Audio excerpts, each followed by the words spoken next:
Bienvenido a Visión para Vivir. Cuando andamos en rebelión y el Señor trata con usted o conmigo, esa es una experiencia que nos rompe por dentro. Dios rompe de nosotros las cosas que son importantes para nosotros. El Señor le está diciendo a Salomón: voy a romper el reino de ti.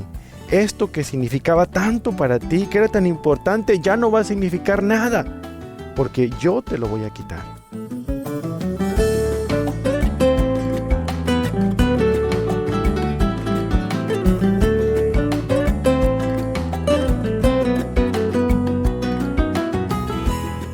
Si usted está criando o ha criado a adolescentes, probablemente sepa de la frustración y la angustia que viene cuando un hijo o una hija desafía abiertamente su autoridad. Y hablando a nivel espiritual, lo mismo aplica cuando nosotros nos rebelamos abiertamente en contra de Dios. Hoy en Visión para Vivir, el pastor Carlos A. Zazueta compartirá la continuación de nuestra serie biográfica basada en el rey Salomón, al estudiar el capítulo 11 del primer libro de Reyes, en donde observamos que aún en medio de nuestra rebelión, Dios está listo para lidiar con un corazón terco. Este mensaje se titula ¿Cómo trata Dios con la rebelión? Creo que una de las características más desconcertantes de nuestros tiempos, sin duda, es la rebelión.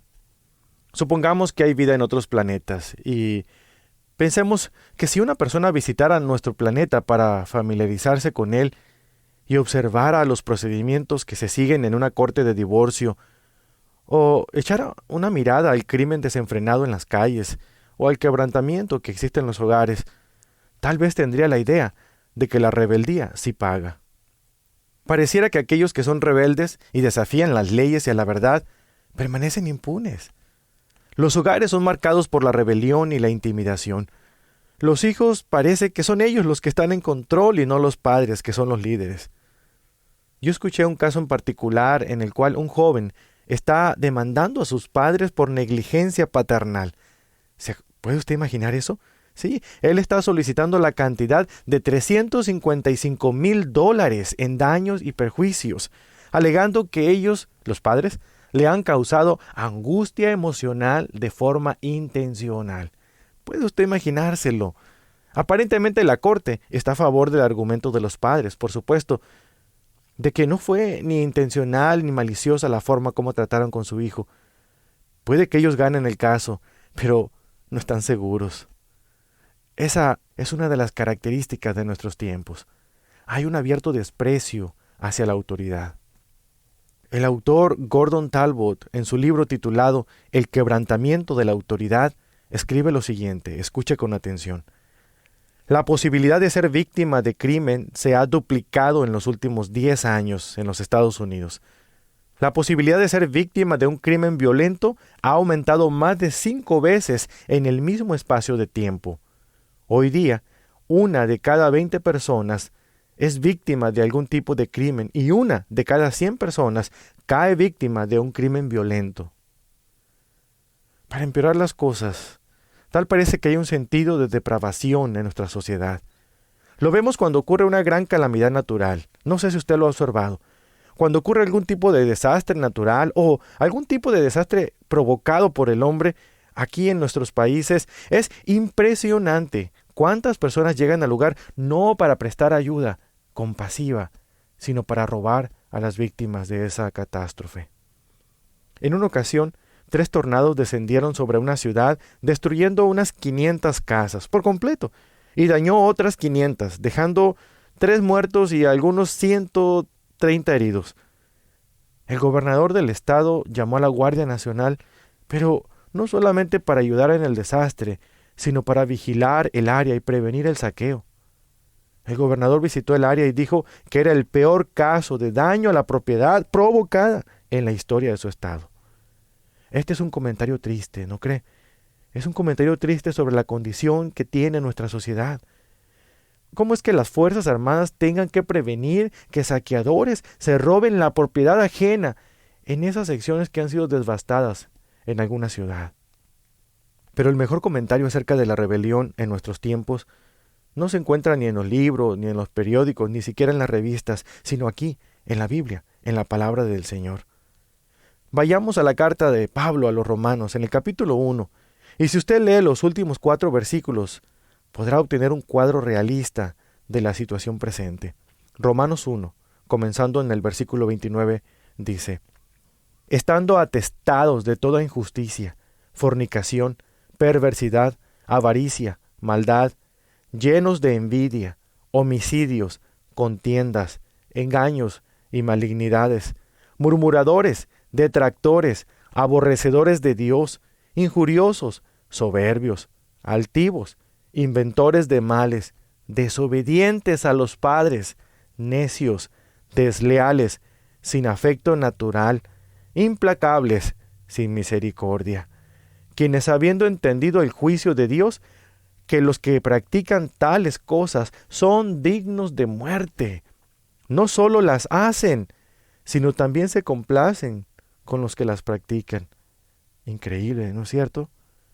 Esto suena como un artículo de una de esas revistas amarillistas que anuncian el crimen organizado. Es increíble cómo esto revela la situación de nuestros tiempos y de nuestra actualidad. ¿Cómo trata Dios con este tipo de rebelión?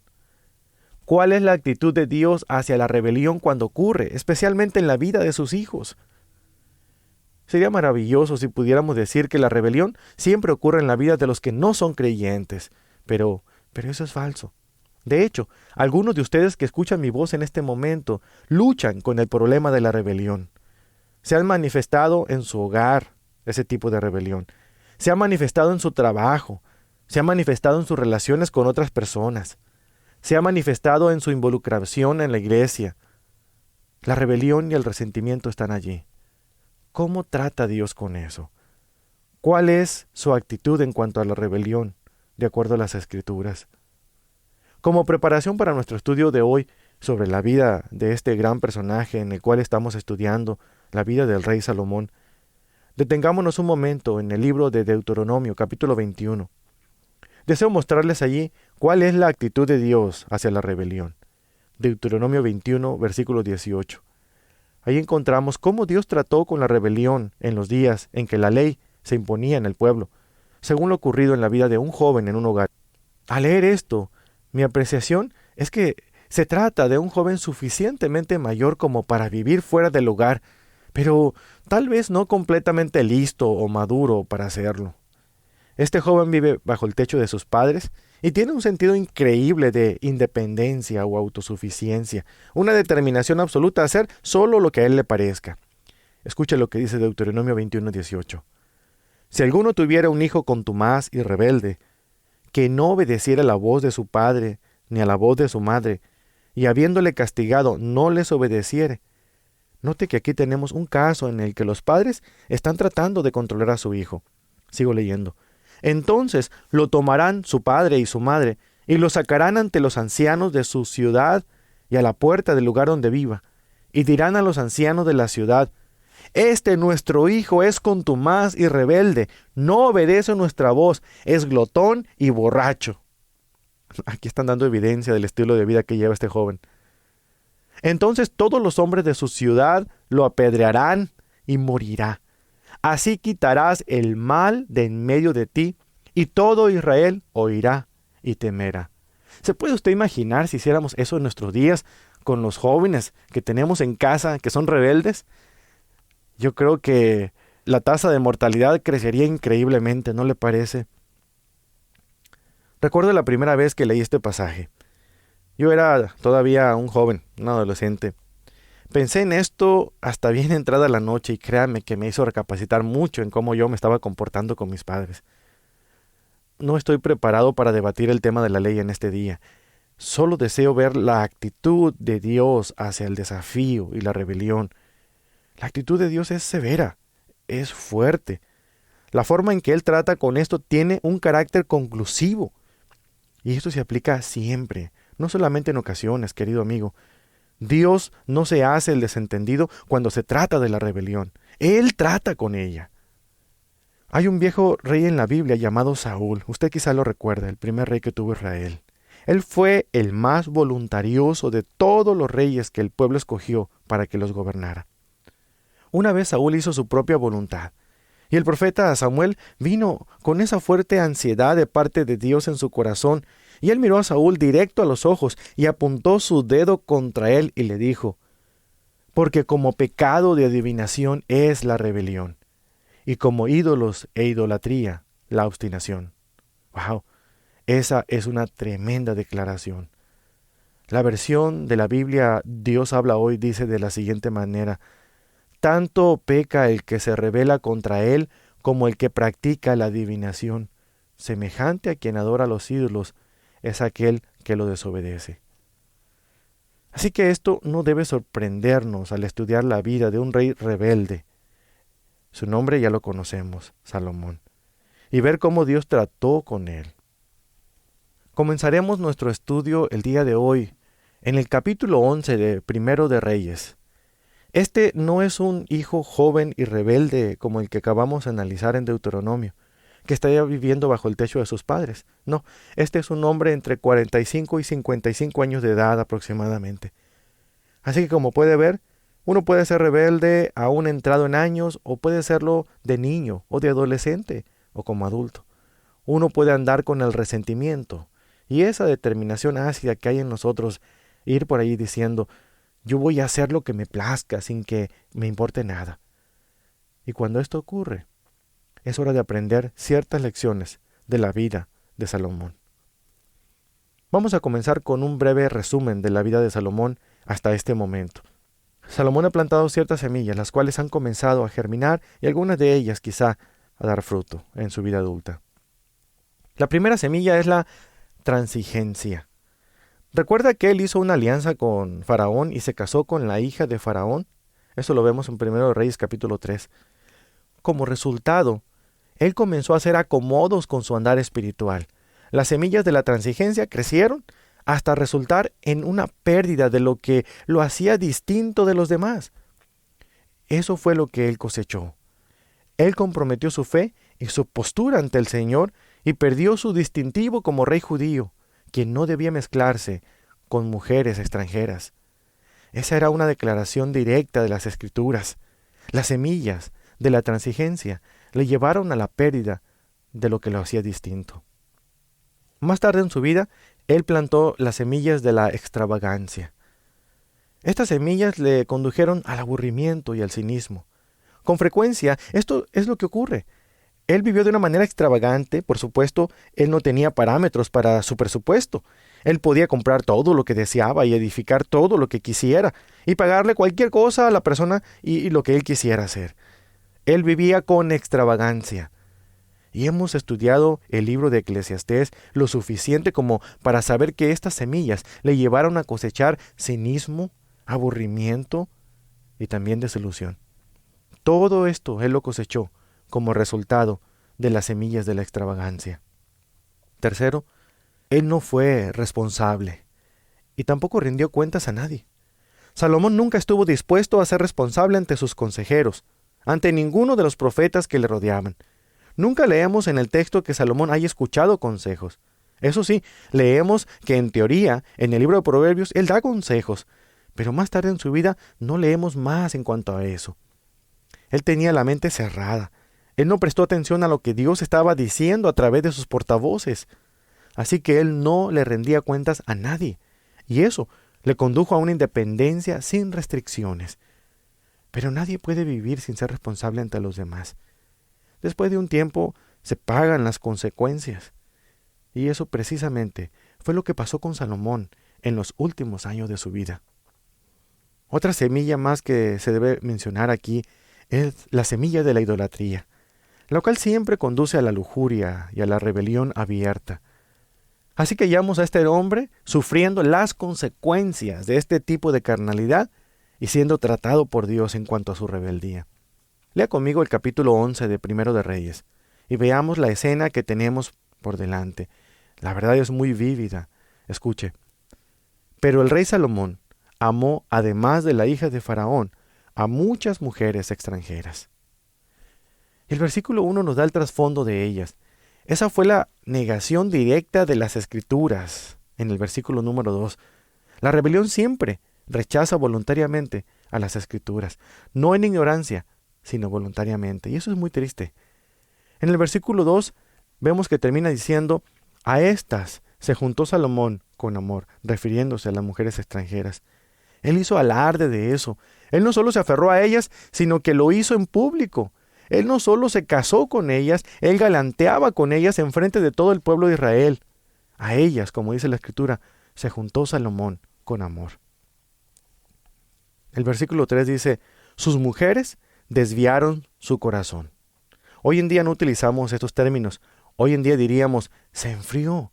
Él se enfrió hacia las cosas de Dios, hacia las cosas espirituales. Hay una versión de la Biblia que dice que sus esposas pervirtieron su mente. Estas mujeres extranjeras vinieron con sus planes y herencias idólatras y trajeron con ellas suficientes municiones como para enfriarlo a él espiritualmente. Salomón vivió los últimos años de su vida frío espiritualmente, y esta condición se convirtió en una abierta rebelión en contra de Dios. El versículo 8 nos dice lo siguiente, así hizo, es decir, edificó todos esos ídolos y los adoró. Dice, así hizo para todas sus mujeres extranjeras, las cuales quemaban incienso y ofrecían sacrificios a sus dioses. La rebelión ya no era oculta, sino que era una rebelión abierta. La rebelión siempre es algo difícil con lo cual tratar. Si usted tiene un cónyuge que es rebelde, eso es algo difícil con lo cual vivir, ¿no le parece? Algunos cónyuges son tan rebeldes que para el otro compañero o compañera, mostrar el error, mostrar dónde están equivocados en su vida, eso origina una gran pelea. Algunos hijos son tan rebeldes que la sola mención de algo malo que ellos han hecho produce una explosión increíble en el hogar y hasta amenazan con irse de la casa. Los pastores no somos inmunes a eso. Los pastores tratan con la rebelión todo el tiempo. Algunos hijos de pastores son tan rebeldes que ellos andan con la persona que quieran, sea creyente o no. Se casan totalmente de acuerdo a sus deseos y en contra de los consejos de sus padres. Se casan con quien quieren, cuantas veces quieren y viven como quieren. Todas esas son señales de rebelión, aun cuando alguna de esas personas hayan nacido de nuevo. Estas son actividades de la carne. Así que no estamos hablando de algo que ocurría únicamente a la gente en el tiempo de Salomón. Era algo que ocurre hoy en día también. Y tal vez en las vidas de algunos de ustedes que me están escuchando, está pasando en estos momentos.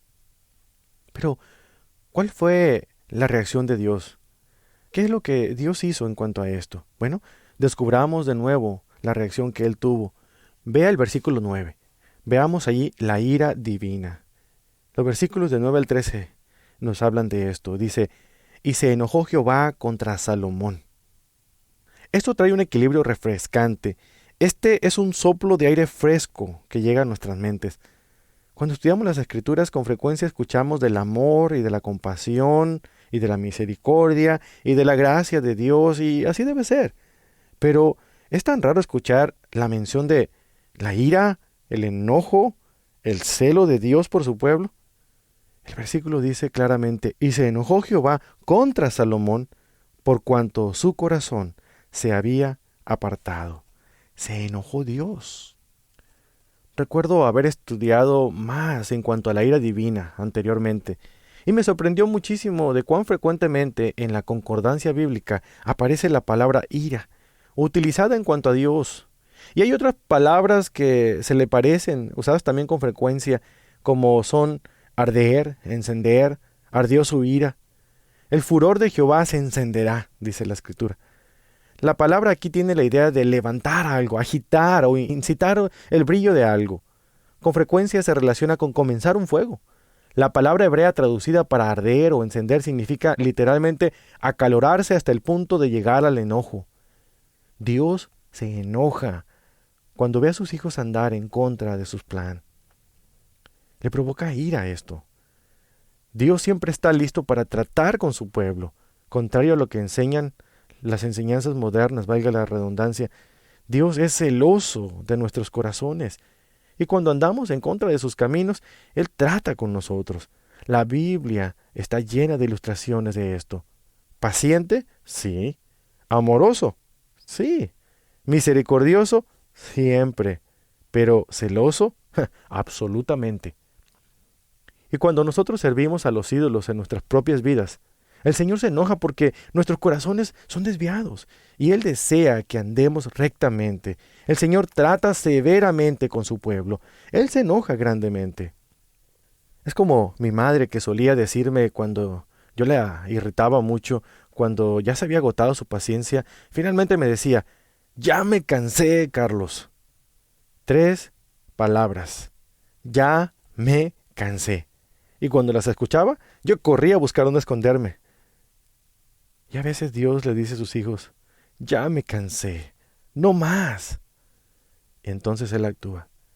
La rebelión, he hallado yo, más que cualquier otra reacción, es lo que causa el enojo de Dios y enciende su ira. Él tiene derecho a enojarse, ¿no cree? Nosotros hemos quebrantado su plan, ese plan santo para nosotros. Él tiene una carga para nosotros, para que andemos en la luz, tal como Él habita en la luz. Ahora veamos el versículo 10. Y le había mandado acerca de esto, que no siguiese a dioses ajenos, mas él no guardó lo que le mandó Jehová. Ahora el versículo 11. Y dijo Jehová a Salomón: por cuanto ha habitado esto en ti, y no has guardado mi pacto y mis estatutos que yo te mandé, romperé de ti el reino, y lo entregaré a tu siervo. Nuestra tendencia es la de pasar por alto la palabra más importante que acabo de leer aquí en este versículo. En mi opinión, es romper. Cuando andamos en rebelión y el Señor trata con usted o conmigo, esa es una experiencia que nos rompe por dentro. Dios rompe de nosotros las cosas que son importantes para nosotros. Nuestra paz, nuestra calma son perturbadas. Nuestra relación diplomática con otras personas es trastornada. No nos llevamos bien con nuestros padres, no nos llevamos bien con nuestros hijos, no nos llevamos bien con nuestros amigos con los cuales antes nos llevábamos muy bien. Esa es una experiencia que trae rompimiento. El Señor le está diciendo a Salomón: voy a romper el reino de ti. Esto que significaba tanto para ti, que era tan importante, ya no va a significar nada, porque yo te lo voy a quitar. ¿No tratamos nosotros como padres así a los hijos? Si te portas mal, te voy a quitar ese juguete que tanto quieres. Sin embargo, vemos la misericordia de Dios en todo eso. Fíjese muy bien lo que dice el versículo 12. Dice aquí: sin embargo, no lo haré en tus días, por amor a David tu padre. Lo romperé de la mano de tu hijo, pero no romperé todo el reino, sino que daré una tribu a tu hijo, por amor a David mi siervo, y por amor a Jerusalén, la cual yo he elegido. Dios le está diciendo a Salomón: yo amo a Sión, yo amo a esta ciudad, yo amo a la gente, amo a tu padre, te amo a ti, Salomón. Yo sé lo que es mejor para ti, pero no voy a erigir un monumento a tu rebelión. Palabras duras, ¿no es cierto? Las personas rebeldes necesitan escuchar palabras fuertes. Por lo general, nosotros no escuchamos el mover silencioso de Dios en nuestras vidas. Lo escuchamos cuando Él se presenta a nosotros con firmeza. ¿Y cuánto necesitamos que Dios lo haga más a menudo? Muy bien, ¿qué hizo Dios con respecto a eso? Bueno, Él levantó adversarios humanos en contra de Salomón. Vea cómo hizo esto, es muy intrigante. Prepárese para escribir y vea en el versículo 14 y luego en el 23. Y me gustaría que subrayara las dos frases que son idénticas. Por ejemplo, en el versículo 14 él dice: y Jehová suscitó un adversario a Salomón. Ahora, observe el versículo 23. Dios también levantó por adversario contra Salomón. Luego se nos dan los nombres de ellos. Hadad, mencionado aquí en el versículo 14, y luego Rezón, mencionado en el versículo 23. Marque esas dos palabras, con esas dos líneas. Dios levantó un adversario llamado Hadad. Luego, Dios levantó otro adversario llamado Rezón. ¿Por qué le estoy dando tanta importancia a esto? Bien, como usted verá, por una razón muy práctica. Hadad y Rezón eran hombres quienes llegaron a ser enemigos de David. Quizás Salomón ni siquiera lo sabía, pero él era muy pequeño en los días de las guerras de su padre. Él ni siquiera había nacido cuando su padre comenzó a hacer preparativos y a deshacerse de personas indeseables, preparándolo todo para ese nuevo reino que un día heredaría Salomón. Pero Hadad nunca se olvidó de eso.